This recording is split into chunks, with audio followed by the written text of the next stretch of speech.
Hello and welcome. आज के इस लेक्चर में हम बात करेंगे सस्टेनेबल डेवलपमेंट गोल्स के बारे में। हम देखेंगे सस्टेनेबल डेवलपमेंट गोल्स कितने हैं, इनको शुरू किसने किया, इनका मकसद क्या है और इसकी डेडलाइन क्या है। ये तमाम बातें हम अच्छे से जानने की कोशिश करेंगे। So let's start. देखिए, इंसान की जो ज़रूरतें हैं और जो चाहते हैं, इनमें बहुत ज़्यादा फ़र्क है। इंसान की ज़रूरतें कम होती हैं और चाहतें बहुत ज़्यादा होती हैं।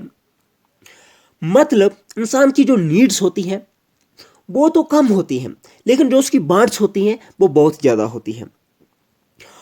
अगर हर एक इंसान अपनी वांट्स को पूरी करेगा, अगर अपनी वांट्स को पूरी करने की कोशिश करेगा, तो ये जो दुनिया की रिसोर्सेज हैं, ये जो हमारे नेचुरल रिसोर्सेज हैं, ये बहुत ज़्यादा कम पड़ जाएंगे। अगर हम अपनी नीड के हिसाब से चलेंगे फिर तो ये ज़मीन, ये अर्थ हमारे लिए बहुत है। लेकिन अगर हम अपनी ग्रीड के हिसाब से चलेंगे, अगर हम अपनी वांट्स के हिसाब से चलेंगे, अगर हम अपनी वांट्स को फुलफिल करना चाहेंगे, फिर ये जो अर्थ जो है और ये जो हमारे लिए नेचुरल रिसोर्सेज है, फिर बहुत ज़्यादा कम पड़ जाएंगे। अभी आप देखिए, दुनिया का एक पैटर्न है, ये जो इस वर्ल्ड का पैटर्न है, कुछ कंट्रीज डेवलप्ड है और कुछ कंट्रीज जो है वो अंडर डेवलप्ड हैं। कुछ कंट्रीज गरीब है, कुछ कंट्रीज अमीर हैं। देखिए, जो अमीर कंट्रीज है ना, वो नेचुरल रिसोर्सेज का बहुत ज़्यादा यूज करती हैं, वो बहुत ज़्यादा यूज करती हैं। और जो गरीब कंट्रीज हैं वो इतना ज़्यादा यूज नहीं करती, क्योंकि उनके पास इंफ्रास्ट्रक्चर नहीं है। नेचुरल रिसोर्सेज को यूज कैसे करना है, उनके पास मटेरियल नहीं है, इंफ्रास्ट्रक्चर नहीं है।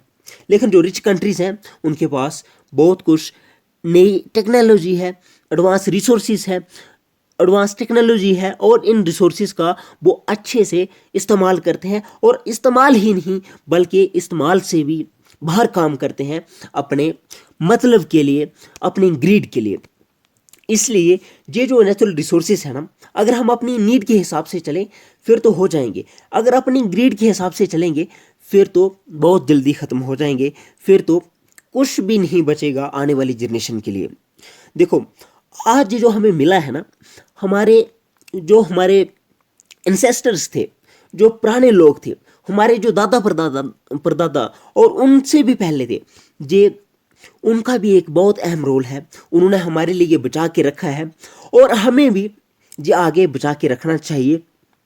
और ये हमारी ड्यूटी भी है, रिस्पॉन्सिबिलिटी भी है। अब देखिए, ये सस्टेनेबल डेवलपमेंट गोल्स क्या है। देखो, कुछ कंट्रीज क्या करती हैं, डेवलप्ड कंट्रीज डेवलपमेंट करने के लिए इतनी हद तक जाती हैं कि वो नेचुरल रिसोर्सेज को बिल्कुल तबाह कर देती हैं। इसलिए ये यूनाइटेड नेशंस ने 2015 में एक कॉन्फ्रेंस की, एक मीटिंग की, और उन्होंने ये सस्टेनेबल डेवलपमेंट गोल्स शुरू किए। क्यों? वो इसलिए क्योंकि अगर कोई भी डेवलपमेंट होगी वो थोड़ा सा देख के करेंगे, इस तरीके से डेवलपमेंट करेंगे ताकि रिसोर्सेज जो है वो सारे ख़त्म ना हों। इस तरह से उनका यूज़ करना है ताकि हम आने वाली जनरेशन को भी रिसोर्सेज रहने दें, उन सारे रिसोर्सेज खुद ही ख़त्म ना करें। अब देखिए, थोड़ा सा जो इस पे लिखा है मैं वो भी बताऊंगा। The sustainable development goals, also known as global goals, were adopted by the United Nations in 2015 as a universal call to action to end poverty, protect the planet, and to ensure that by 2030 all people enjoy peace and prosperity. देखिए, ये जो SDG है ना, sustainable development goals है ना, इनको हम global goals भी बोलते हैं। और इनको अडॉप्ट कब किया है? 2015 में यूनाइटेड नेशंस ने। यूनाइटेड नेशंस क्या है? जो 193 कंट्रीज़ का एक ग्रुप है जो कि पीस के लिए काम करता है, इंटरनेशनल पीस के लिए काम करता है। ये इन्होंने अडॉप्ट किए हुए हैं सस्टेनेबल डेवलपमेंट गोल्स 2015 में। और इनका मकसद ये है कि बाई 2030, ये डेडलाइन है, 2030 तक हमें क्या करना है, इंश्योर करना है कि पीपल जो है वो एंजॉय करें peace and prosperity. The 17 SDGs are integrated. ये जो है ना 17, ये जो SDG है, SDGs, ये मिलते जुलते हैं एक दूसरे से।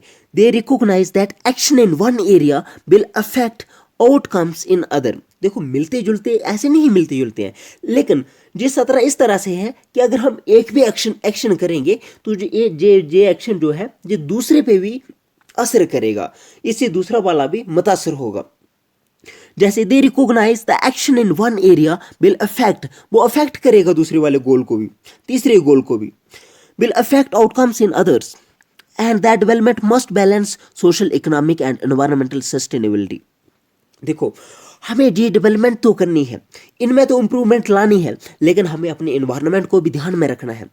ये ही नहीं कि हम अपने इकोनॉमिक डेवलपमेंट के लिए एनवायरनमेंट का ख्याल ना करें और इसको बर्बाद कर दें। हमें एनवायरनमेंट का भी ख्याल करना है, और ये जो 17 SDGs हैं जो मैं अभी आपको आगे बताऊंगा, इनको भी अच्छे से इम्प्लीमेंट करना है। Countries have committed to prioritize progress for those who are furthest behind. The SDGs are designed to end poverty, hunger, AIDS, and discriminations against women and girls. The creativity, know-how, technology, and financial resources from all of society is necessary to achieve the SDGs in every context. देखो इनका यही है कि इनको हर हाल में ये जो discrimination है ये ख़त्म करना है और हर एक को बराबर अपॉर्चुनिटी देनी है। और ये जो गोल्स है ना, फर्स्ट गोल जो है वो नो पॉवर्टी, इसका ये मतलब है कि पॉवर्टी को ख़त्म करना है बाय 2030। यूनाइटेड नेशन ने ये जो अडॉप्ट किया है SDGs 2015 में, इसमें 17 गोल है। जो पहला गोल है नो पॉवर्टी, इसके अकॉर्डिंग क्या है कि दुनिया में पॉवर्टी को ख़त्म करना है बाय 2030। पॉवर्टी नहीं होनी चाहिए। अगर देखो पॉवर्टी नहीं होगी तो फिर हंगर भी नहीं होगी। ऊपर मैंने पढ़ा था ना कि ये इंटीग्रेटेड है, एक का इम्पैक्ट दूसरे पे पड़ेगा, एक का इफेक्ट दूसरे पे पड़ेगा। जैसे अगर पॉवर्टी नहीं होगी तो फिर हंगर भी नहीं होगी। हमें हंगर को भी ख़त्म करना है, हमें जीरो हंगर लानी है 2030 तक। उसके बाद हमें गुड हेल्थ और वेलबींग के लिए ध्यान देना है। गुड हेल्थ, अच्छी सेहत होनी चाहिए हर एक की, और वेलबींग होनी चाहिए। JBY 2030 तक ये थर्ड सस्टेनेबल डेवलपमेंट गोल है। अगर हम फोर्थ की बात करें, हमें क्वालिटी एजुकेशन की तरफ ध्यान देना चाहिए। एजुकेशन जो होनी चाहिए वो क्वालिटी, उसमें कुछ क्वालिटी की एजुकेशन मिलनी चाहिए और सभी को मिलनी चाहिए। और JB 2030 तक JB सस्टेनेबल डेवलपमेंट का एक गोल है 4th नंबर पे। अगर हम बात करें जेंडर इक्वलिटी की, अब जेंडर इक्वलिटी क्या है? देखो मेल, फीमेल, लेस्बियन, अभी लेस्बियन, गे और भी जो भी जेंडर हैं ये सारे, इनमें इक्वलिटी होनी चाहिए। अब मेल फीमेल वगैरह में इक्वलिटी होनी चाहिए, सभी को इक्वलिटी की अपॉर्चुनिटी मिलनी चाहिए, किसी को डिस्क्रिमिनेशन नहीं करना चाहिए, किसी के लिए डिस्क्रिमिनेशन नहीं होना चाहिए, बराबर अपॉर्चुनिटी सभी को मिलनी चाहिए। और ये भी 2030 तक हमें अचीव करना है। हमें सारे गोल्स जो हैं वो 2030 तक अचीव करने हैं। ये अडॉप्ट किया हुआ है और ये यूनाइटेड नेशन, इस यूनाइटेड नेशन ने अडॉप्ट किया हुआ है, और ये भी हमें 2030 तक अचीव करना है ये गोल्स जो है। अब 6th है क्लीन वाटर एंड सैनिटेशन। हमें साफ़ सुथरा पानी मिलना चाहिए और सफाई का भी हमें ध्यान रखना है, और ये गोल भी जो है हमें 2030 तक अचीव करना है। अभी 7th पे है अफोर्डेबल एंड क्लीन एनर्जी। अब देखो कुकिंग फ्यूल है, हमें लकड़ियों का इस्तेमाल कम करना है। इससे क्या होता है? इससे एनवायरनमेंट पोल्यूशन होता है, और भी बहुत सारी, देखो लकड़ियों से तो इससे भी होता है, लेकिन जो फैक्ट्रीज हैं और भी बहुत सारी जगह, जैसे गाड़ियां हैं, गाड़ियों में हम पेट्रोल वगैरह और भी बहुत कुछ यूज़ करते हैं, तो हमें इसको रिप्लेस करना है, ताकि ये जो एनर्जी जो है ना, एनवायरनमेंट में पोल्यूशन ना हो, और क्लीन एनर्जी होनी चाहिए और अफोर्डेबल भी होनी चाहिए। और 8th की बात करें, decent work and economic growth होनी चाहिए।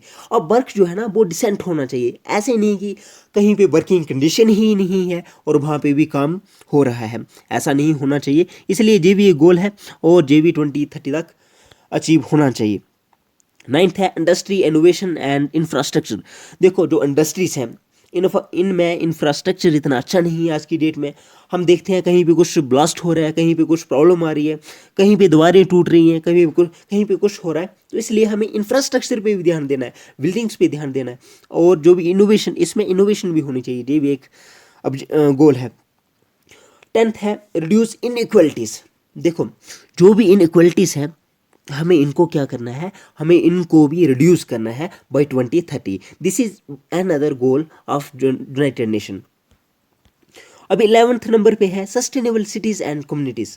अगर हम बात करें, ये जो सिटीज़ हैं इनको भी सस्टेन करना है। देखो अभी क्या पैटर्न चल रहा है कि सिटीज़ में बहुत ज़्यादा लोग हो रहे हैं, बहुत ज़्यादा पॉपुलेशन सिटी में इकट्ठी हो रही है, जो कि थ्रेट है सिटी के लिए। इसलिए मैनेज करके हर एक चीज़ को चलना चाहिए कि बहुत ज़्यादा पॉपुलेशन सिटी में भी नहीं होनी चाहिए ताकि सिटी को खतरा हो जाए।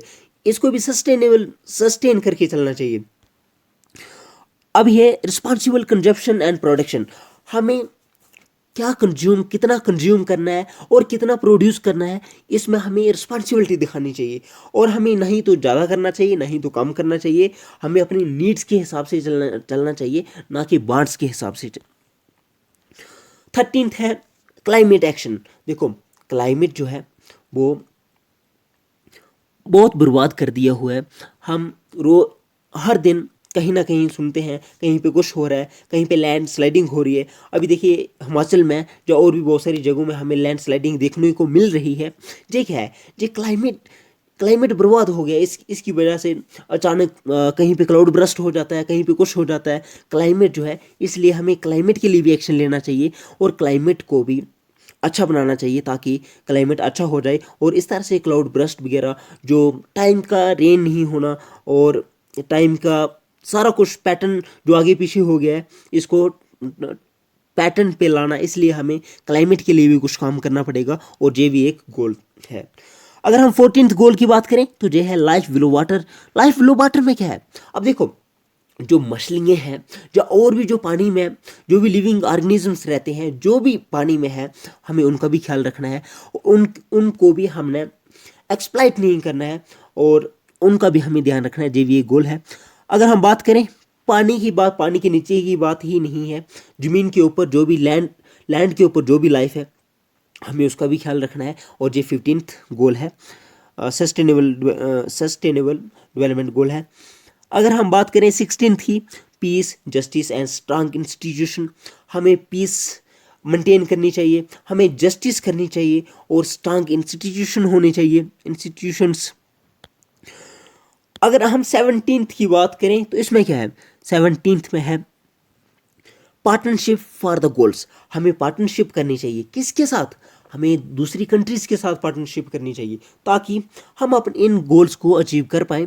नहीं तो ये किताबों पे ही लिखे हुए रह जाएंगे या कागज़ों पे ही लिखे हुए रह जाएंगे। हमें अगर इनको रियलिटी में कन्वर्ट करना है तो हमें क्या करना पड़ेगा, हमें पार्टनरशिप करना पड़ेगी, किसके साथ, with other countries, so that we can achieve this goal, so that the goal which is determined by the United Nation can be achieved by 2030, जो भी इनकी डेडलाइन है। और ये है क्योंकि आज के टाइम में सस्टेनेबल डेवलपमेंट गोल इसलिए लाए गए क्योंकि लोग जो भी कर रहे थे अपनी वांट्स के हिसाब से चल रहे थे, अपनी नीड के हिसाब से नहीं चल रहे थे। और कुछ लोग जो अमीर कंट्रीज़ हैं वो तो बहुत ज़्यादा हालत ख़राब कर रही थी। इसलिए यूनाइटेड नेशन ने 2015 में 15 में ये सस्टेनेबल डेवलपमेंट गोल्स लाए। डेडलाइन 2030 रखी हुई है और इसमें ये है एक एक चीज़ को अच्छे से कवर किया हुआ है। और इसलिए एक गोल जो है ना, वो एक गोल का असर दूसरे पे पड़ता है। जैसे हमने स्टार्टिंग में देखा कि पॉवर्टी, नो पॉवर्टी, अगर पॉवर्टी ख़त्म हो जाएगी तो हंगर ख़त्म हो जाएगी, अगर हंगर ख़त्म हो जाएगी तो फिर हेल्थ अच्छी होगी, अगर हेल्थ अच्छी होगी फिर एजुकेशन मिलेगी, अगर एजुकेशन मिलेगी तो फिर क्या होगा, फिर जेंडर इनक्वलिटीज नहीं होगी, फिर हर एक चीज़। देखो एक गोल जो है इसका असर दूसरे गोल पे भी पड़ेगा। इसलिए अगर ये अचीव हो जाएंगे बाई 2030 बहुत अच्छी बात है और इससे बहुत फ़ायदा होगा दुनिया को।